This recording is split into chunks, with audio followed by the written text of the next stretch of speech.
So, tonight we have Jim with us, and Jim, I've known you for a long time, like I have known a lot of the other candidates too, and I think probably a lot of people out there know you also, but I know there are some, there has to be one or two in Marshfield, that have not met you. There'd be many, and I appreciate the opportunity to come, because it truly is the best way for people to be able to make a judgment about which candidate they want to support for state representative, is to see us, to hear from us through the kind of programs that you do, Arnie, and thank you so much for your service to the town. And then to get an idea from after hearing from us, to contact me. I'm going to give you my phone number and website right now. My phone number is 781-837-1960, and a website of www.jimcantwell.com. And we'd love to hear from you after you are able to listen to our discussion tonight. Right. And the phone number again, 1960 was a good year. 1960, the John Kennedys. So 837-1960, 781-837-1960. So if you're jotting that down after you hear from Arnie and I tonight, we'd love to hear from you. Yeah, okay.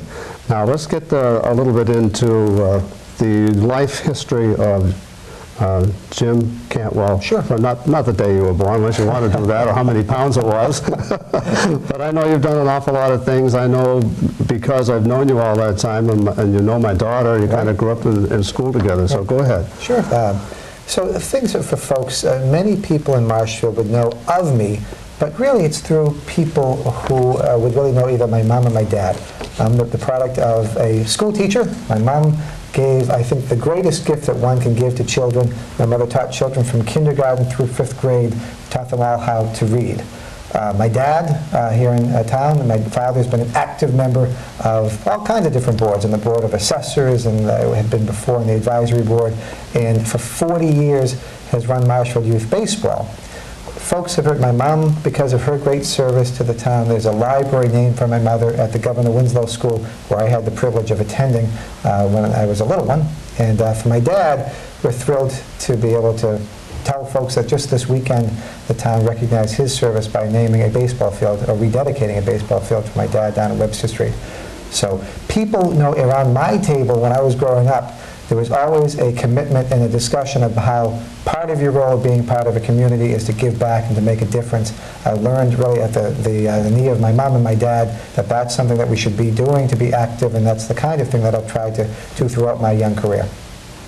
Okay, now let's go back a little bit. Now, when you were a youngster, what are some of the things that you did either in school or outside of school, or sports you played? I know you were into softball. Sure. When playing through, because my dad ran baseball for 40 years, not because I was a stellar athlete, although I did play on travel teams, but a lot of the things that I was doing as a kid growing up in town, I've lived in Marshfield virtually my whole life. My wife and I, right after getting married, had lived in Weymouth, but I'm a native of the South Shore. Went to Marshfield High School.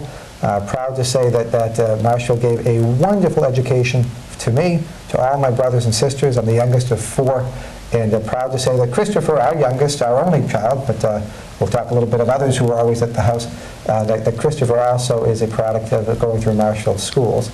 One thing early on, when I was in high school, myself and a number of friends founded an Easter Seal softball marathon, where we would play for 24 hours around the clock and raise money to help children and adults with disabilities.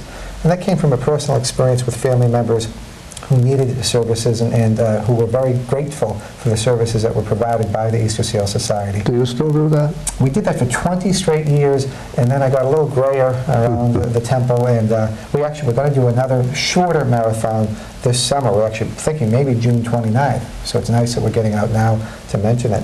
But we did that for 20 straight years, playing 24 hours around the clock. Just was a wonderful way to show people that young people really are interested in making a difference in a small way and giving back to the community. And we had so much great fun in doing that over those 20 years. Oh,